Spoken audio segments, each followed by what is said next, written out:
You close the door. There's a click, a seal. The world outside goes quiet. You are, for a moment, truly separate. The air inside is still, just yours. You can take a deep breath, let your face go slack, and just be. No one can see you. No one can hear you. This is your private space, the most ordinary and essential kind of sanctuary. You take it completely for granted. But for almost the entirety of human history, that click, that sealed quiet, that guaranteed privacy, it simply didn't exist. There were no doors to close. No walls that didn't have ears, because the walls were other people, breathing, shifting, sleeping a few feet away. To be alone, truly alone, was not a comfort. It was a profound vulnerability, a terror. The private life you slip into so effortlessly today would have been impossible, and more than that, unthinkable, to your ancestors for nearly 200,000 years. Your existence now depends on those moments of solitude, to think, to rest, to simply exist without a watching eye. Yet your existence for all that time depended on the exact opposite, on never, ever being alone. So how did they do it? How did ancient humans, living on top of each other, in the relentless intimacy of a campfire's glow, manage to have anything we could recognize as a private life? The answer is not about finding space. It's about building something invisible in the space between people, and what they built in that crowded darkness. Maybe the reason you're here to close a door at all. Let's strip away everything you know. No houses, no rooms, no screens, just a small band of maybe 25 people, your entire universe, huddled in a rock shelter as a cold wind howls outside. The fire is low, just embers, casting a dancing, dim light on the sleeping forms around you. You can hear every rustle of grass bedding, every sigh, the soft snore of the elder to your left. The child to your right shifts and murmurs in their sleep. The air is thick with the smells of wood smoke, cured hides, and human bodies. There is no your side of the shelter. There is just the group, a tangled, breathing organism of survival. To be ostracized, to be sent to sleep, even a few yards outside this huddle, wasn't a punishment. It was a death sentence. Predators didn't just lurk in the stories. They were out there, in that very night, eyes reflecting the moonlight. So privacy, in our sense, is off the table. You are never not seen. You are never not heard. Your most basic bodily functions, your moments of grief or fear, your quiet conversations, they all happen within earshot and eyeshot of the group. It sounds like a suffocating nightmare. To our modern minds, a complete loss of self. Yet, this was the crucible in which our humanity was forged. This relentless togetherness wasn't just a compromise. It was the entire point. It was the survival strategy. Every pair of eyes was a sentinel. Every set of ears, an alarm. Your warmth was their warmth. Your child was their child. In that world, solitude didn't mean peace. It meant you were dead. So if physical privacy was impossible, what was left? The interior world. The mind. And this is where our ancestors performed a magic trick so subtle we're still uncovering its traces. They invented social privacy. They built layers of understanding and unspoken rules within that crowded public space. They learned to create little pockets of psychological distance, moments of personal meaning, inside the communal hive. Think of it not as walls of wood or stone, but as walls of mutual agreement. A glance held a little too long might be a private moment between two people, acknowledged and then politely ignored by the rest. A song hummed quietly while working a stone tool could be a personal meditation, its meaning known only to the hummer. The choice to walk a certain path to the water source alone, even if you were inside of camp, could be a respected time to think. These weren't granted rights. They were hard-won skills, negotiated over millennia of living in each other's pockets. They required an immense, sophisticated social intelligence, the ability to read when someone needed to be left alone in their head, even while their body remained in the group, the ability to signal, "I need a moment," without words, and for the group to understand and respect that signal.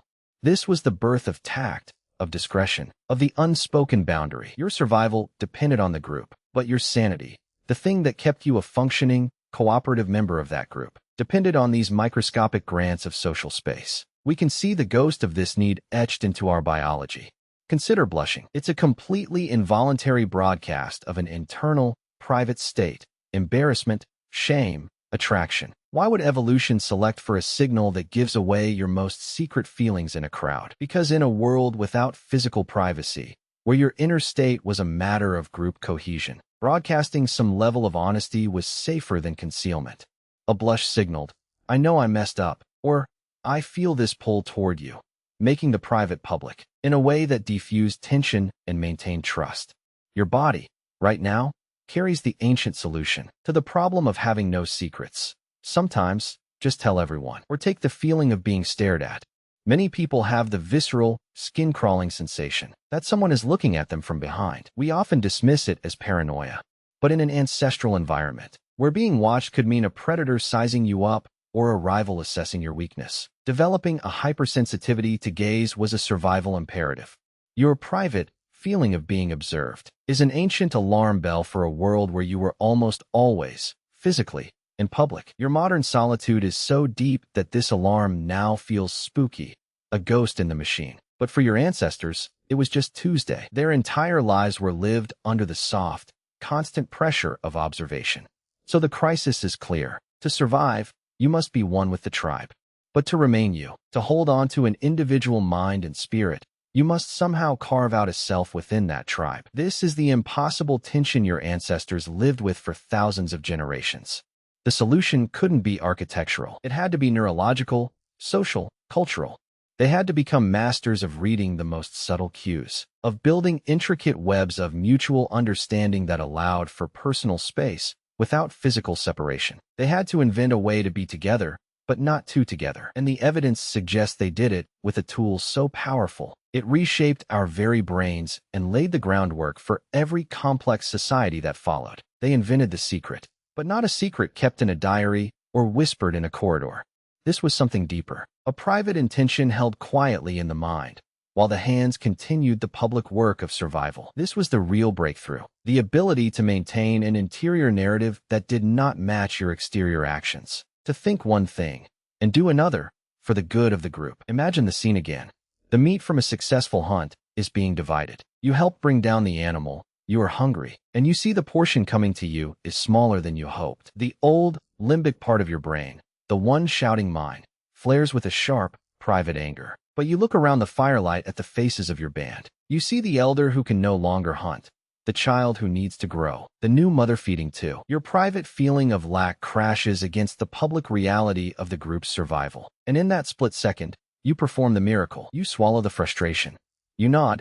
You accept the portion. You even offer a sliver to the child next to you. The private thought is felt, acknowledged, and then deliberately set aside. It becomes your secret. Not a malicious hidden plot, but a managed internal dissonance for social harmony. This is the twist. The birthplace of what we call a private life wasn't in escaping the group, but in learning to navigate a more complex self within it. The first private moment was likely this, the silent management of a selfish impulse for a communal good. It was the genesis of empathy, not as a fuzzy feeling, but as a cognitive act, holding your own perspective and another's in your mind at once, and choosing to let theirs guide your actions. Your inner world became a staging ground, where you could run simulations of conflict, desire, and cooperation before risking the real, fragile social fabric. That space between your thought and your action, that sliver of a second where you decide, became the first true room you ever owned. And this changed everything. Once you could hold a secret intention, you could also hold a secret skill, a secret memory, a secret hope. You could practice a new way of napping a flint in your mind before trying it with your hands. You could remember the location of a solitary fruit tree without immediately announcing it, turning personal knowledge into a future, welcome gift for the group. The private mind became a laboratory for innovation and a vault for social currency. The group benefited from these private reserves, so long as the ultimate loyalty was public. This is the fragile, powerful pact that underpinned human society. You may grow a unique, rich inner world, but you must harvest its fruits for the tribe. So how do we know this? How can we see the ghost of a secret? In the ashes of a campfire from 100,000 years ago, we look for the artifacts that make no sense for pure, public survival. Take the shell beads found in Blombo's cave in South Africa, dating back 75,000 years. They are tiny, painstakingly drilled, and worn smooth from being strung and handled. In a world of constant, grinding effort for food and safety, spending hours crafting a decorative object is a staggering investment of energy. It's not a tool, not a weapon. It is a signal. But a signal of what? To whom? The leading theory is that these beads were personal ornamentation, a way for an individual to communicate something about their identity, their status, or their connections within the group. But here's the key. The meaning of that necklace, the story it told, was probably not broadcast to everyone. It was a subtle language, a semi-private code understood by some, but not necessarily all. It created an in-group within the in-group. It allowed for social complexity, for alliances, for flirtation, for reputation, that operated beneath the surface of daily survival. That bead is physical proof of a private thought made tangible. I am more than my labor. This is my story. Then, consider the cave paintings deep in the labyrinths of places like Lascaux or Chauvet. For decades, the assumption was that these were public galleries, ritual spaces for the whole tribe. But the archaeology tells a stranger story. Many of the most breathtaking, skillful paintings are in chambers that are almost inaccessible, tight squeezes, deep tunnels, rooms far from any natural living area. The footprints found are often of adolescents, or of very few individuals. The chambers sometimes have acoustics that transform a whisper into a roar. This wasn't a public billboard. This was a profoundly private, perhaps initiatory, space. To go there, to make that mark by flickering torchlight, was to step out of the communal gaze and into a realm of individual or small group experience. The act of painting, the choice of subject, the skill of the hand, was a private dialogue with the world of spirits or ancestors. The public might eventually see the result, but the experience of creating it was a form of stolen solitude, a secret mission into the earth itself. It proves the craving for a separate, meaningful experience was so powerful they would literally crawl into the dark to find it. The evidence even whispers to us from bones. Studies of ancient human remains show something curious. A significant reduction in signs of violent trauma compared to our hominid cousins like Neanderthals. We were less likely to bash each other's skulls in, even though we lived in those tight, tense groups. Why? One compelling explanation is the development of this sophisticated social privacy. This ability to manage conflict internally and through complex social cues, rather than immediately with violence. Gossip, for instance, is often maligned. But in a world without doors, gossip is a tool. It allows for the regulation of behavior, the shaming of free riders, and the formation of alliances, all without a direct, physical confrontation. A private conversation between two people about a third becomes a social pressure valve. It's another layer in the architecture of invisible walls. This all points to a staggering conclusion. The pressure cooker of constant togetherness didn't crush the individual. It hyper-evolved it. It forced our brains to become supreme managers of dual realities, the public performance and the private narrative. It made us the only animal that lives in a permanent state of mild, creative deception, not to harm, but to harmonize.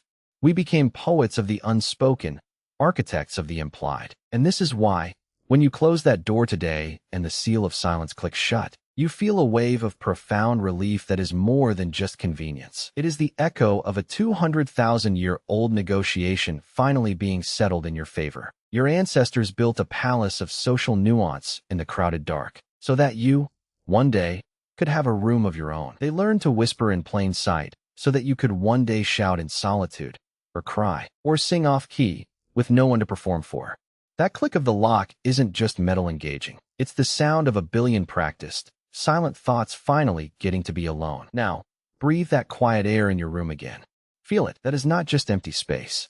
It is an artifact, the final, physical expression of a negotiation that took 100,000 lifetimes.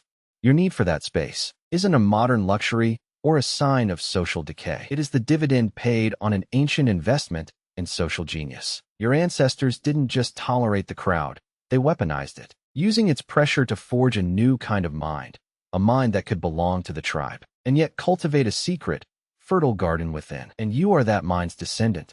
You are living in the world they built towards. Every time you feel overwhelmed at a party and step onto a balcony for a moment of quiet, you are not being antisocial. You are enacting a million-year-old ritual of social privacy. You are signaling, I need a moment in my head, and the group understands. When you send a private text message in a room full of people, creating a tiny, invisible channel of connection with one other person, you are weaving the same subtle web they did with a held glance across the fire. That pang of loneliness you sometimes feel in a crowd isn't a malfunction. It's the ancient, hypersocial part of you performing a diagnostic check, scanning for the quality of connection, measuring the distance between the public face and the private truth in the people around you. It's asking, is this togetherness real, or is it just noise? This legacy lives in your most mundane choices. Think about the headphones you put on in a busy train. You are not just blocking sound. You are constructing an invisible social wall as effective as any stone. You are saying, I am here with you, but my mind is in a private chamber, and everyone around you, instinctively, respects that boundary. No one invented that rule. It is the modern parchment on which we write the same old, unspoken pact. You may sit shoulder to shoulder with strangers, but the space between your ears is sacred, inviolable territory, a right paid for in the currency of ancient survival. But this hard-won capacity has a shadow side, and you feel that, too. The same brain that learned to manage secrets for social harmony can turn that skill inward. It can build walls so high and so silent that the garden inside becomes a prison. The private mind, that brilliant laboratory, can run simulations of anxiety on a loop, rehearsing conflicts no one else can see. The ability to hide your true feelings can curdle into a feeling that you must hide them, that your authentic self is somehow incompatible with the group. That is the ancient tension tearing at its modern seams. We have mastered the architecture of privacy, but we are still learning how to live in the house we built. So when you feel exhausted by the performance of daily life, when the act of choosing the right words, the right smile, the right reaction feels like a weight, understand what you are carrying. You are not failing at modernity. You are feeling the ghost of the eternal firelight on your skin. You are operating a cognitive machinery forged for a world where every social misstep wasn't awkward, it could be fatal. Your brain is still wired to treat every coffee chat, every office meeting, every family dinner with the high-stakes gravity of a tribal council around a dwindling fire. The silence you crave at the end of the day is not just rest. It is the lowering of a drawbridge that has been held up by sheer neural will for hours. This is the final, beautiful twist, the very thing that made constant togetherness survivable. The rich, private inner life became the thing that eventually demanded physical solitude. We got so good at building rooms in our minds that we eventually had to build rooms in the world to put them in. The click of that door is the sound of an idea completing its journey. The social privacy they invented was the blueprint. The wooden door is just the manifest form, which means your solitude is not an escape from humanity. It is its culmination. It is the place where you integrate the two halves of your inheritance. The profoundly social creature who needs the tribe, and the profoundly private consciousness that needs to retreat from it to understand itself. In your alone time, you are not rejecting the legacy of the crowd. You are curating it. You are sorting through the echoes of 100 interactions, managing the secret thoughts and feelings as your ancestors did, so you can re-enter the public space as a cooperative, same member of the group. You are doing the essential maintenance on the machine that allows society to exist at all. So the next time you close that door, listen to the silence that follows, not as an absence, but as a presence. It is the sound of a successful experiment 200,000 years in the making. It is the space where the whispered agreements of countless generations finally fall quiet, their work done. They learned to live together in a terrifying, watchful world so that you could have the privilege of being, for a little while, wonderfully, safely alone. You are not just closing a door. You are opening a vault, and inside is the quiet, miraculous fact of you, a thought they kept safe for you across all those crowded millennia, just so it could finally be heard. So let it settle. That quiet in your room, that peace in your head, it's not a given. It's a gift, wired into you by generations who never received it. Your very brain is shaped by its absence, and you can feel this legacy in the smallest, most mundane moments of your modern life. Think about the last time you scrolled through your phone in bed, the glow on your face in the dark. You are utterly alone, and yet you are plunging into a stream of voices, faces, lives. This is the ancient paradox, digitized. You have physically withdrawn from the tribe to connect with 1,000 new tribes. Your ancestors managed a private thought within a public circle. You manage a public cacophony within a private circle. The medium has flipped, but the cognitive act is identical. You are navigating multiple layers of reality at once. The quiet room, the noisy world in your hand, maintaining a coherent self somewhere in between. That faint sense of being both here and not here, of having your attention split in a way that feels uniquely modern. It's not. It's the old firelight flickering on a glass screen. You are still doing the ancient, essential work of tending your private fire while monitoring the communal cave. Or consider your morning routine. You stand at the bathroom mirror, brushing your teeth.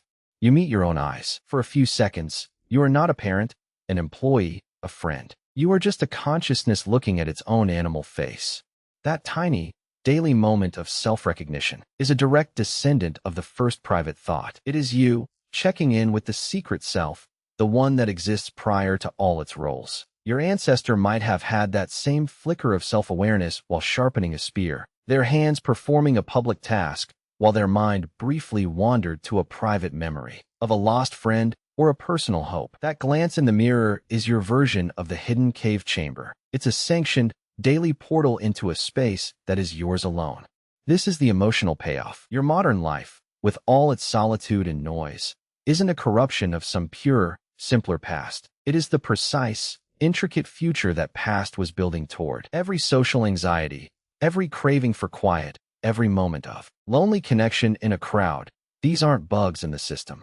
They are features. They are the outputs of a mind engineered for a reality that no longer exists, yet somehow prepared you for this one. Which means the shadow feelings have an ancient dignity, too. That low-grade performance anxiety you feel walking into a party, that's not you being insecure.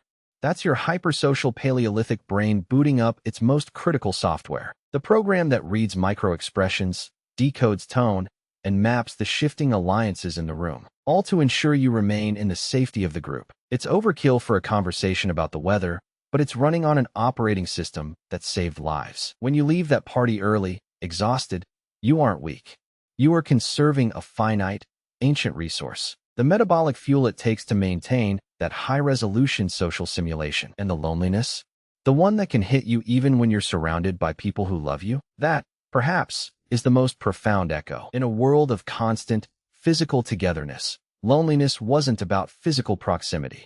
It was about social alignment. The terror of being on the outside of the shared understanding. Your modern loneliness is the same signal, searching for a tribe that fits the new, vast, and fragmented world your private mind has dreamed into existence.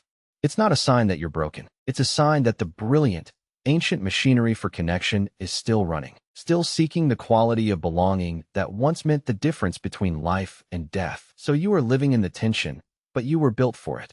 Your need for deep connection and your need for deep solitude are not at war. They are in dialogue, the same dialogue that has been running for 200,000 years. One demands you merge with the tribe. The other demands you preserve the self that can merge. This is the dance. The private mind and the public face. The crowded fire and the solitary path. When you finally turn out the light tonight, and the last digital glow fades, and you're left with just the sound of your own breath in the dark, you are arriving at the destination. This is what it was all for. This safe, unobserved, unscripted moment. Here, in the pure privacy of your own skull, you are free from the watchful eyes of the ancient camp. The sentinels finally stand down. The performance can end. In this darkness, you are doing the most human thing possible. You are integrating the two worlds you inherited. You are taking the crowded, chattering, watchful legacy of the tribe, and you are letting it settle into the quiet vessel of you. You are converting the chaos of the shared into the coherence of the singular. This is where you become whole. So let the silence be deep. Let it be long. You are not hiding from the world. You are preparing the only self you have, the one they worked so hard to give you, to go back out and meet it. The door is closed. The vault is open. And inside, after all this time, it's finally quiet enough to hear your own heart beat the oldest rhythm there is, mine, and ours, and mine again.